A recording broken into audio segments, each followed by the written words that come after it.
This is a tutorial on how to save a document as a PDF using Microsoft Word. So Word's already installed, so I'm going to open it up here. So Start button here, find Word. Word opens up. I'm just going to take maybe a chronological resume just as an example. So let's just say I wanted to save this as a PDF.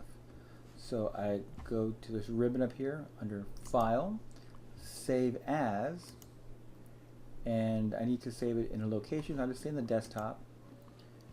Gives me a default name. I drop down on the Save As type, locate PDF,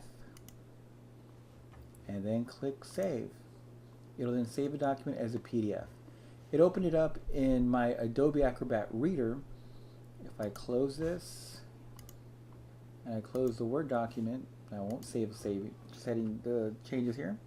You see I have the document as a PDF. Double left click on it. There it is.